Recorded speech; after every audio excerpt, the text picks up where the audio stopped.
saya ingin sampaikan, saya dan PKB sudah berkoalisi dengan Gerindra, dan salah satu yang membuat kami berdua PKB dan Gerindra cocok adalah kami sama-sama akan meluruskan ekonomi berbasis konstitusi ini. Ekonomi berbasis konstitusi, ekonomi yang berbasis kepada keberpihakan pada ekonomi kerakyatan. Ya, jelas itu. Saya sudah beritahu Pak Anies. Pak Anies, Anda sebagai adik, ini bukan momen Anda untuk maju pada Pilkada Jakarta Raya. Kita cari momentum yang lebih tepat lagi ke depan. Ada pemahaman itu. Ya, baik. Oke. Terima kasih ya. Terima kasih. Ya. Baru.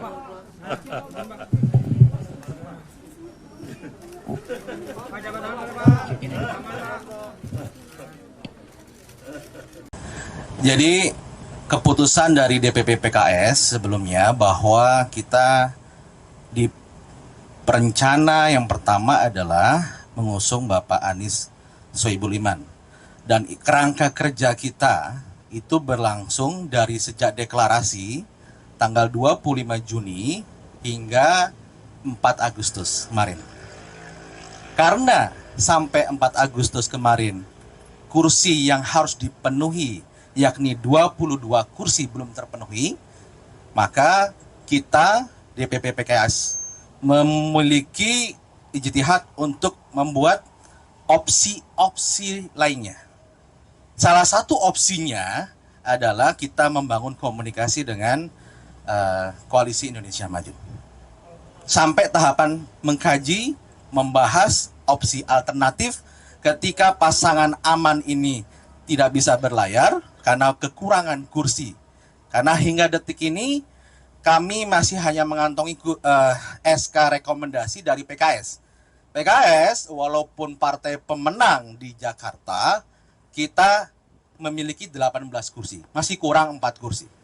Tentu sebagai partai politik, ketika kita belum memenuhi kursi tadi ya, kandidat yang kita usung tidak bisa berlayar hingga saat ini. Oleh karena itu, DPP PKS membahas, mengkaji opsi alternatif ketika opsi yang pertama ini tidak berjalan. Demikian.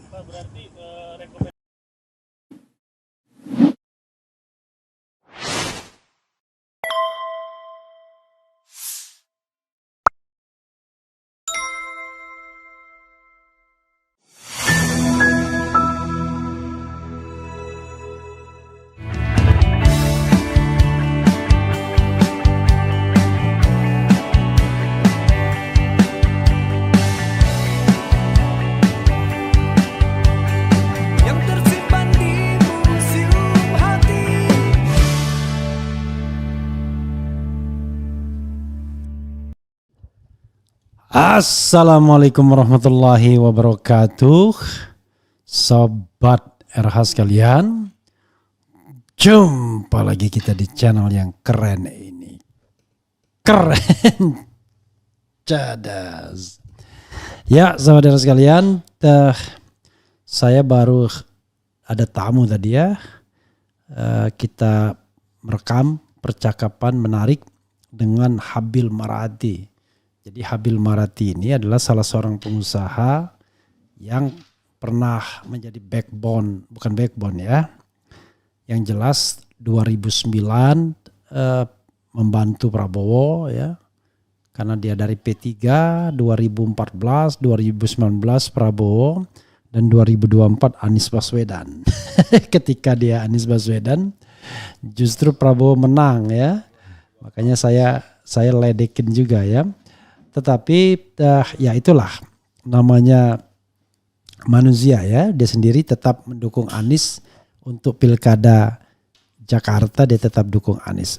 Nah ini berita hari ini banyak yang menarik.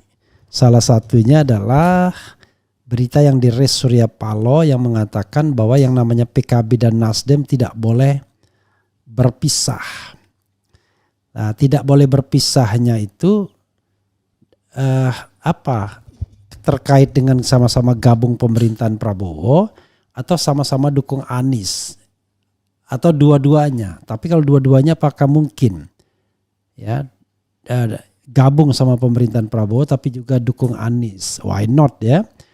Karena omongan ini di tengah tawaran Dasko kepada Caimin ya. Katanya PKB itu cinta lama. Dan Surya Paloh juga puji Dasko juga. Coba kita bacakan ya. Itu salah satu berita yang menonjol hari ini. Menarik ya. Coba kita lihat. Jakarta, CNN Indonesia, Ketua Umum Nasdem Surya Paloh menyebut partainya dengan PKB selalu memiliki perolehan kursi yang tidak jauh berbeda berdasarkan hasil pemilu 2019 dan 2024. Surya menyebut Nasdem selalu mengungguli perolehan kursi PKB di parlemen meski sangat tipis. Surya berkelakar hal tersebut wajar karena Nasdem dipimpin oleh dirinya yang lebih senior dari Ketum PKB Mohaimin Iskandar (Caimin). Wajar saja kalau memang lebih senior, lebih sedikit saja perolehan kursi di atas PKB itu hanya faktor kodrati pemilu yang lalu, cuma lebih 1 kursi. Sama-sama ada kenaikan, pemilu yang baru ini juga berbeda 1 kursi, kata Surya dalam testimoninya di Puncak Harla PKB yang ke-26. Melihat hal itu, Surya menilai perolehan kursi yang selalu berbeda tipis itu menjadi sinyal bahwa PKB dan Nasdem harus selalu beriringan. Nah, ini menandakan Nasdem dan PKB tidak boleh berpisah kemanapun juga, ujar dia. Di sisi lain, Surya mengaku terus mengamati perjalanan politik Caimin. Ia pun memuji karir politik Caimin yang disebut terus berkembang secara signifikan. Gus Mohaimin sudah jauh melangkahi kemajuan apa yang saya capai, tutur Surya. Surya puji Paloh juga puji Dasko ya. Surya menilai posisi kursi duduk. Dalam sambutannya Surya memuji Ketua Harian Gerindra Sufmi Dasko Ahmad yang turut datang di lokasi dan duduk bersebelahan dengan Caimin. Surya menilai posisi kursi duduk tersebut menandakan Dasko adalah tokoh politik yang luar biasa. Bahkan Surya menyebut Dasko adalah politikus yang akan bersinar di masa depan. Khusus untuk Bung Dasko ini saya perlu menyatakan di tempat ini, inilah tokoh the rising star kita, kata Surya. Lebih lanjut, Surya berharap komunikasi politik antara tokoh di Indonesia di masa depan dapat berlangsung secara fleksibel ya. Tapi fleksibel dengan nilai dong. Jangan hanya fleksibel saja.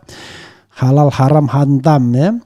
Ia menegaskan komunikasi politik di Indonesia tidak boleh dilakukan atas dasar keinginan atau ego individu yang tak ingin menemukan jalan tengah. Nah, itu susahnya.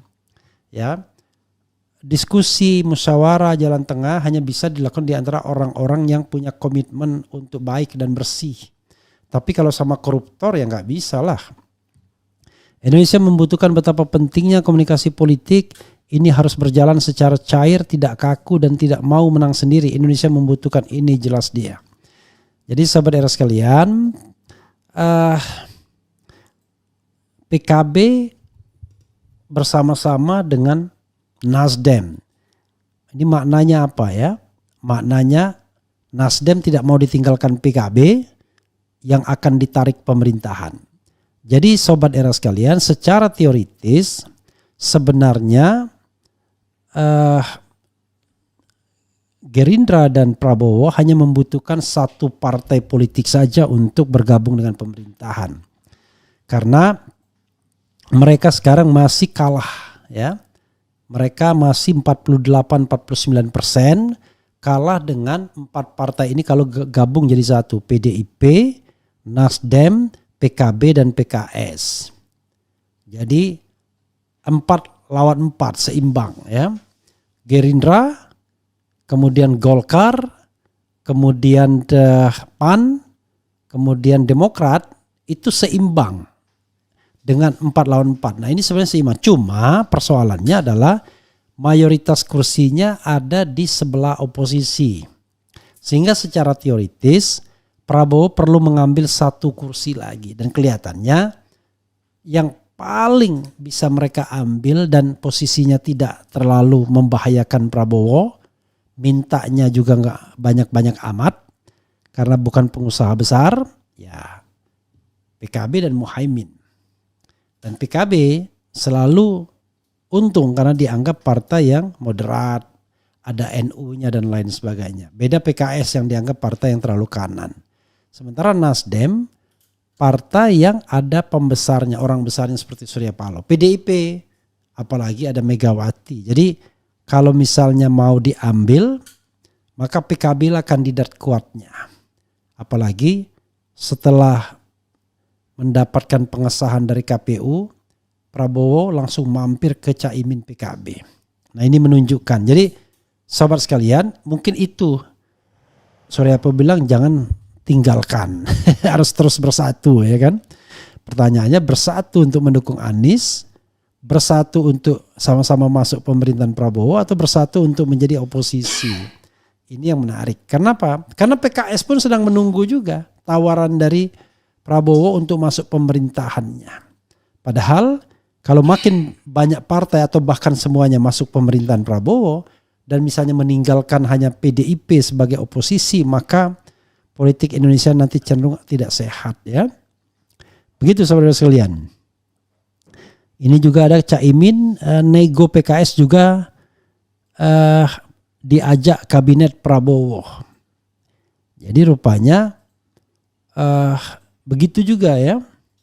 Partai Kebangkitan Bangsa ditawari untuk bergabung di kabinet pemerintahan mendatang yang akan dipimpin Presiden dan Wakil Presiden terpilih Prabowo Subianto dan Gibran Rakabuming Raka.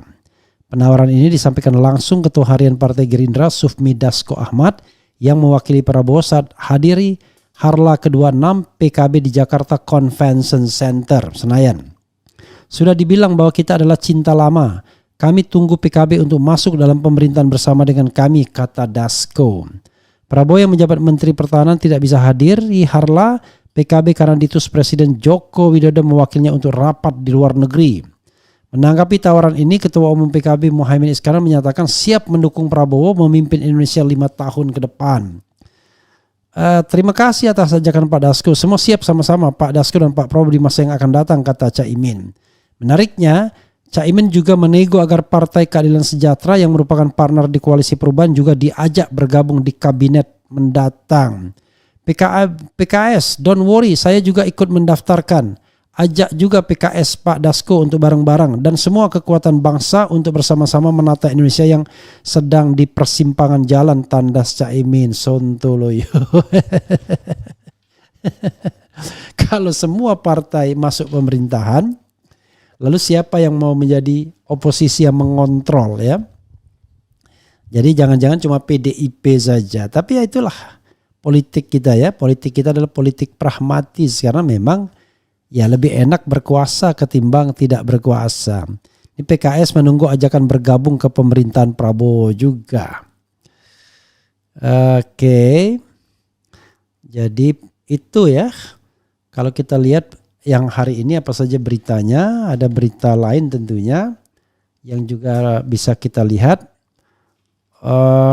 Adik almarhum UJ daftar Bacagub Jakarta, ya, tak gentar lawan Anies, ya.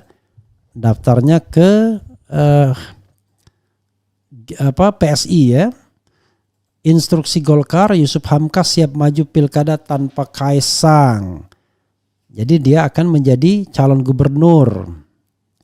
Kemudian ada juga isu yang dinaikkan, kombinasi religius nasionalis, Anies Prasetyo berpeluang borong suara. Bukan Anies Rano Karno, bukan Anies Andika, ya. Kemudian PKB akui ada yang belum clear dengan PKS soal Anies. Ya, PKB begitulah, maju mundur, ya. Hasil Mukernas PKB minta Pileg dan Pilpres dipisah, dana parpol ditambah. Setuju kalau Pileg dan Pilpres dipisah, ya. Messy, ya. Tiring kata Prabowo. Dan costly, ya. PKB batal sodorkan Ida Fauzia dampingi Anies karena Idanya nggak mau, tapi akan ada yang lain. Jadi belum legowo untuk Sohibul.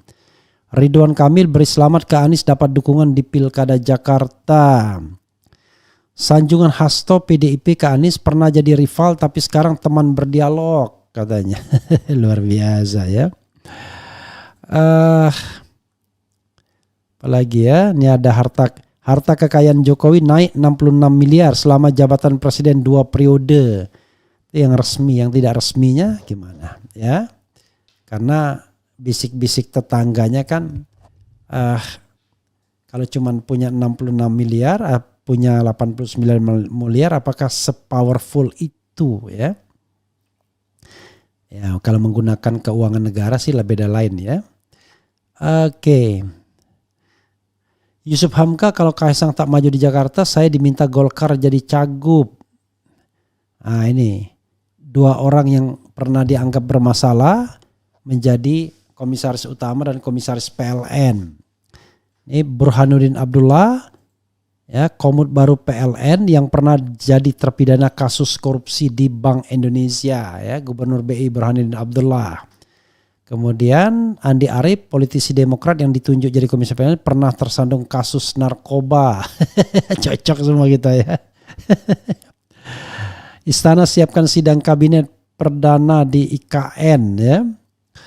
Kemudian jadi Ridwan Kamil dan Golkar memilih jalan realistis, fokus pada Jawa Barat. Anies terlalu tangguh untuk dilawan. Ini. Kemudian diperiksa lagi politikus PDIP ya. Kemudian beberapa tokoh lolos administrasi ya. Sudirman Said lolos seleksi Capim KPK. Semoga proses berikutnya transparan. 236 orang lolos seleksi administrasi Capim KPK. Ada Johan Budi dan Sudirman Said. Dan kita mengucapkan belasungkawa yang sebesar-besarnya dengan meninggalnya Hamzahas ya, Wakil Presiden Republik Indonesia yang mendampingi Megawati Soekarno Putri. Innalillahi wa inna ilaihi rajiun ya. Ada juga berita Prabowo dikabarkan mau membuang Gibran ke IKN.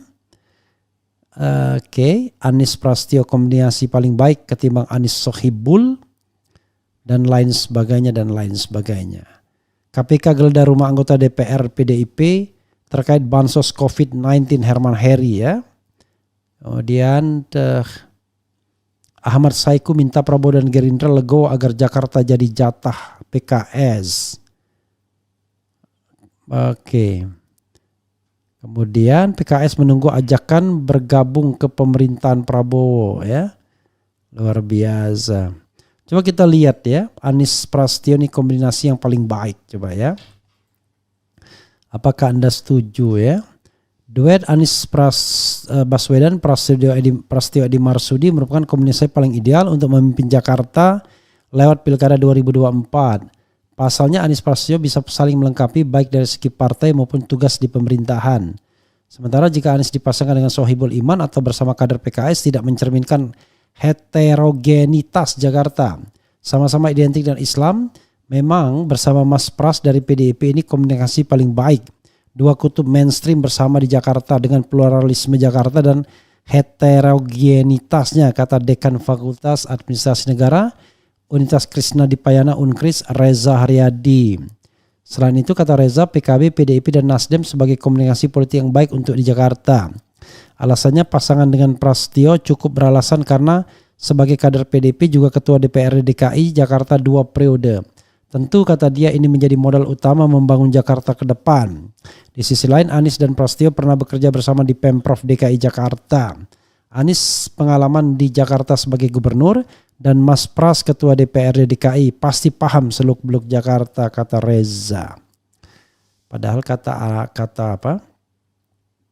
kata PKS Anies dulu nggak mau pakai peci. Gitu ya. Luar biasa ya. Jadi Anies Prasetyo geledah, coba kita lihat geledah ini ya. KPK geledah rumah anggota DPR PDIP terkait bansos COVID-19. Kenapa nggak dari kemarin-kemarin? Tapi ya it's okay. Kalau saya yang korup ya korup aja lah ya. Komisi Pemberantasan Korupsi menggeledah sejumlah lokasi terkait penyidikan dugaan korupsi bantuan sosial COVID-19. Kasus ini merupakan pengembangan dari perkara suap bansos COVID-19 yang menjerat Mensos Juliari Batubara. Kenapa baru sekarang? Padahal kemarin-kemarin kan sudah gencar. Salah satu lokasi yang digeledah adalah kediaman anggota DPR Dari fraksi PDIP Herman Heri. Kegiatan penyidikan di Jabodetabek. Oke. Itu ya. Ya, saudara sekalian, itu beberapa hal ya. Coba kita lihat bagaimana komentar Sobat RH terkait dengan hal ini ya. Bang Refli, semangat terus Bang. Purwakarta nyimak nih Bang. Sehat terus Bang RH ya. Terima kasih. Semua harta para pejabat pasti akan naik Bang. Kita paham rezim ini bukan rakyat yang diutamakan tapi isi rekening bank. Kemudian coba kita lihat di sini ya. Bang minta buku Bang. Ya oke lah kalau Anda mampir ke sini ya. Masa saya harus Anda mungkin WA saya pribadi. Ada orang yang dungu yang comel di ruangan ini, keren, cadas, semakin cerdas. Biasa tidur jam berapa Bang? Habis subuh. Sometimes habis subuh ya. Jadi saya tidak terlalu memikirkan itu ya. Buka terus suara Bang demi kebenaran negeri ini ya. Makin hari makin tumbuh berkembang peliharaan si kiwi ya. Belum ada yang bagus sekarang calon gubernur DKI loh, Anies ya.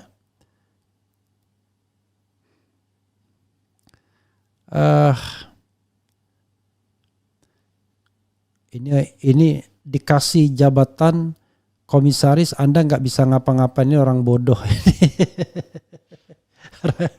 Orang bodoh pastinya ya. Kenapa? Karena coba ya nih, nggak ada komisaris yang bikin ini. Nah biar Anda paham ya tuh. Ya, menulis saya tentang hukum BUMN ya. Kemudian saya juga menulis ini. Nih. Nah, ya, BUMN dalam perspektif hukum tata negara. Ya. Yang kedua, selama menjadi komisaris ya, itu perusahaan untung terus, tapi bodoh sekali kalau saya menganggap itu hasil pekerjaan sendiri. Itu pekerjaan kolektif. Sama seperti ini misalnya ya. Sekarang Burhanuddin Abdullah masuk BUMN. Kita lihat bagaimana kinerja PLN. Apakah kinerjanya naik atau turun? Apakah untung? Jadi kalau selama periode itu dia bisa mempertahankan keuntungan, paling tidak satu indikator bagus. Jadi Anda cek. Saya masuk 2015 di Jasa Marga dan keluar kemudian September 2018. Apakah dalam kurun itu Jasa Marga untung atau tidak? Saya masuk di Pelindo 1 2018. Lalu keluar April 2020, dalam kurun waktu itu Pelindo 1 untung atau enggak. Tapi bodoh sekali kalau saya mengatakan itu hasil sendiri ya gitu. Ya. Saya sebenarnya malas menjawab orang-orang buzzer seperti ini. Tapi sekali-sekali perlulah di kick ya. Biar bodohnya enggak dipelihara gitu ya. Paling tidak selama komisaris saya mempertahankan keuntungan. Dan kedua, menulis 3 buku. Nggak ada komisaris utama yang begitu ya. Oke. Tapi itu hanya untuk orang bodoh ya. Bang, kalau untuk orang pandai nggak perlu kita pamer-pamer ya. Bob, oke. Itu saja Sobat Era sekalian. Mudah-mudahan ini bermanfaat ya. Sekali lagi. Sama ketiga partai tersebut selalu solid dan kompak untuk Pak Anies. Jadi pertanyaan kita adalah ya, apakah maunya mereka itu solid mendukung Anies, bersatu mendukung Anies, tidak berpisah mendukung Anies, ataukah secara implisit Nasdem pengen juga diajak. Tapi masa sekelas Surya Paloh ngomongnya sama PKB kan nggak mungkin. Tapi bisa jadi. Jadi maksudnya adalah ya kalau PKB diajak ke pemerintahan ya Nasdem juga dong, PKS juga dong. Maka politik kita menjadi politik tanpa oposisi. Bagus nggak? Ya kalau orangnya amanah semua sih nggak ada masalah. Tapi pertanyaannya adalah banyak yang tidak amanah, banyak yang korup, ya kan? Partai apa aja? Ada nggak partai yang terbebas dari korupsi? Kan nggak ada.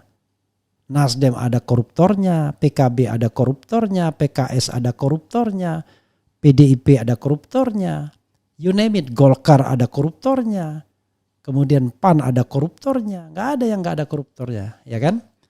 Karena itu, kalau tidak ada kontrol maka berbahaya bagi republik ini ya, apalagi sekarang tidak ada yang bersuara. Prabowo sudah mulai menyalahgunakan jabatannya dengan mengangkat orang-orang di jabatan komisaris dan jabatan kenegaraan wakil menteri.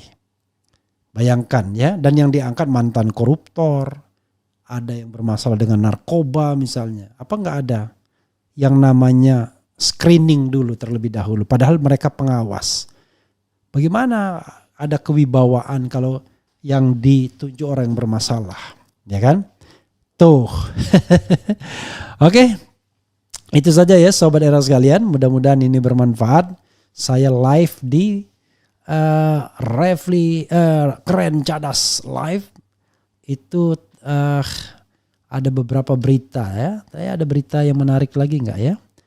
Ya itu berita yang menariknya itu soal ini ya.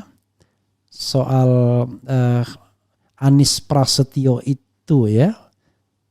Oh ini nih. Ridwan Kamil dan Golkar memilih jalan realistis fokus pada Jawa Barat. Anies terlalu tangguh untuk dilawan. Nah ini juga penting ya. Kita bacakan sedikit ya, sedikit lagi Sobat Era sekalian. Ridwan Kamil dan Golkar memilih jalan realistis fokus pada Jawa Barat. Anies terlalu tangguh untuk dilawan. Jakarta Munira News. Ridwan Kamil dan Golkar memutuskan untuk mengambil langkah realistis dengan memfokuskan Ridwan Kamil maju di Jawa Barat daripada di Jakarta. Anies Baswedan terlalu kuat di Jakarta sebagai incumbent yang memiliki basis pendukung fanatik dan solid sejak Pilgub 2017. Sementara itu di Jawa Barat Ridwan Kamil sebagai incumbent memiliki peluang yang lebih besar untuk meraih kemenangan daripada harus bersusah payah di Jakarta. Bujuk rayu dari Jokowi, Gerindra dan PAN kepada Ridwan Kamil untuk melawan Anies di Jakarta ternyata tidak berhasil. Deddy Mulyadi dan Bima Arya yang disiapkan Gerindra dan PAN untuk maju di Jawa Barat pun mengalami situasi sulit setelah Ridwan Kamil memutuskan untuk kembali bertarung di Jawa Barat. Ini akal bulus. Gerindra sama PAN bikin akal bulus ya. Anies Baswedan terlalu tangguh untuk dilawan. Kelas Anies adalah kelas capres. Kesalahan strategi pada Pilpres Februari lalu membuat Anies kalah. Bukan kesalahan strategi, lawan curang. Meskipun peluang kemenangannya sebenarnya sangat besar, sosok Anies cukup sempurna untuk dijual. Sayangnya tim suksesnya tidak diisi oleh orang-orang yang bermental pemenang. Anies dan para pendukungnya harus belajar dari kesalahan ini jika ingin tetap punya harapan ke depan. Ini siapa yang ngomong ini? Oh Tony Rosid ya. Ya, jadi Tony Rosid ya. Padahal Tony Rosid juga tim sukses juga ya. Oke.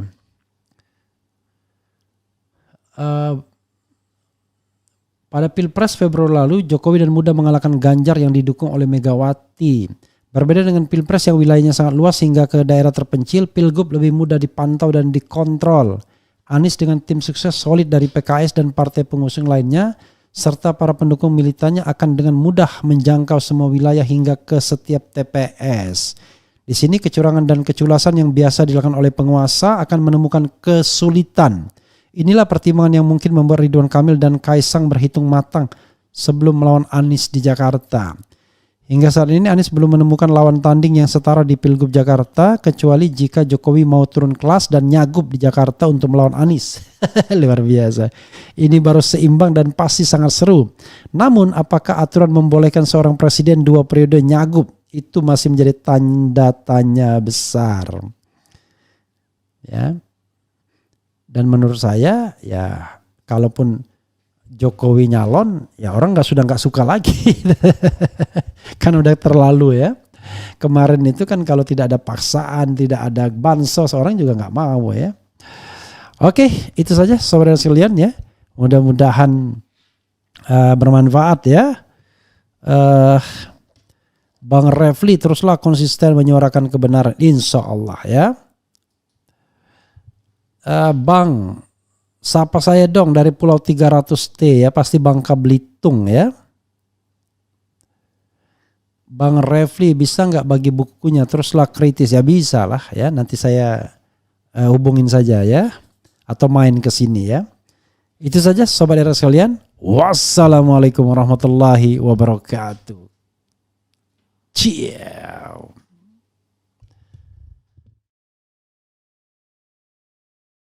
Berbagai cara dilakukan untuk melakukan penggusuran. Nah, yang menariknya kan begini, kenapa harga tanah langsung anjlok semua di sana, di 9 kecamatan? Karena ada kebijakan bahwa tidak boleh ada jual beli tanah lagi sejak ditetapkan PIK 2. Boleh dong menganalisis kita gini ya, Bang Refli. Ini kan tanda kutip pelaku yang reklamasi, yang mau investasi di IKN, dan PIK 2 dan BSD kan sama kan, Pak pengusahanya, ya kan? Saya boleh dong menganalisis bahwa setelah gagal di reklamasi, dijanjikan di ibu kota IKN, ternyata zong juga, maka dibayarlah ke PIK 2 dan BSD.